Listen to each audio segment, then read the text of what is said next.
mga bulok, di ba? Magkano lang to? Ay, bulok na yan. Sige, mura na lang yan. Mura ba? Oo. Kaya sa palengke, ang dami nagmumurahan dyan. Magkano yan? Mura naman. Mura ka rin eh. Mura ka pala eh. Mura yung tinda ko. Mura ako. Mura ka rin. Kala nyo ha, ang mura ay walang dating. Meron po yan.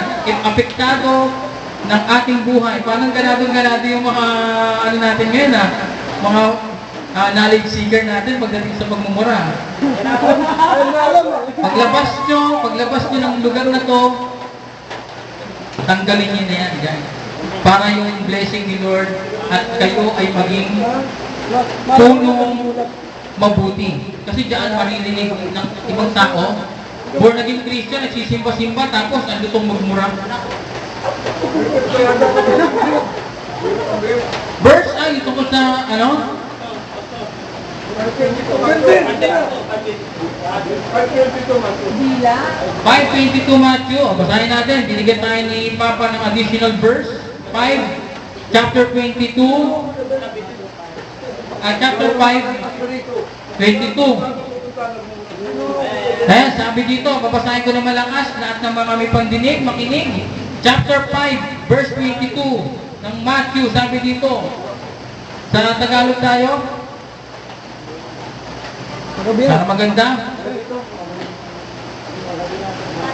Datapwat, sinasabi ko sa inyo na ang bawat mapuot sa kaniyang kapatid at mapapa sa panganib sa kahatulan at sino mang magsabi sa kaniyang kapatid raka ay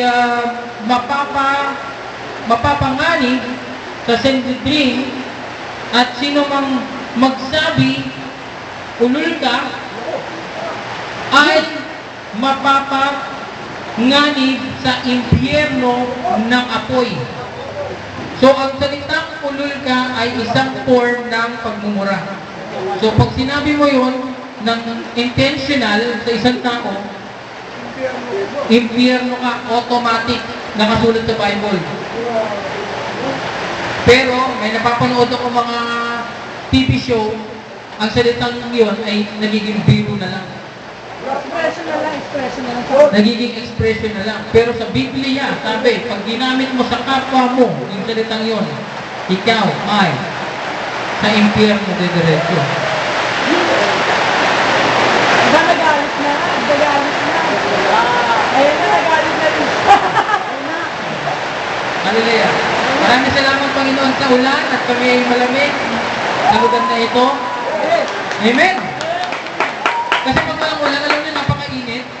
Pag nangangaral ako dito, yung pawis ko talagang ang dami. Walang pawis ngayon, no? Para ako naka-make-up. Para ako hindi, yung concealer ko.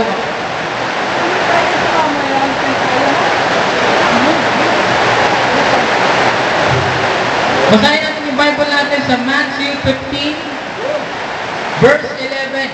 Maikli lang po ito. Ano oras pa ako dito? Okay. Matthew 15, okay, chapter 15, verse 11. Mabasahin ko na. Sabi dito, the food you put into your mouth doesn't make you unclean and unfit to worship God. The bad words that comes out of your mouth are what make you unclean. Hallelujah.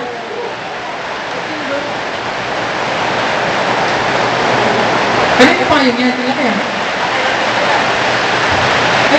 Kung lalakad sila, dala-dala na. Ano?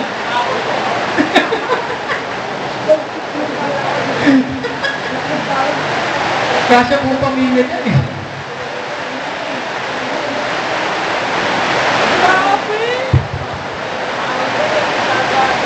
Alam mo, pag ganyan ang panahon, napakasarap matulog. No?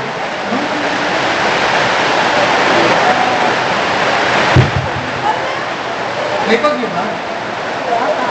May bagyo ba? Wala ang bagyo?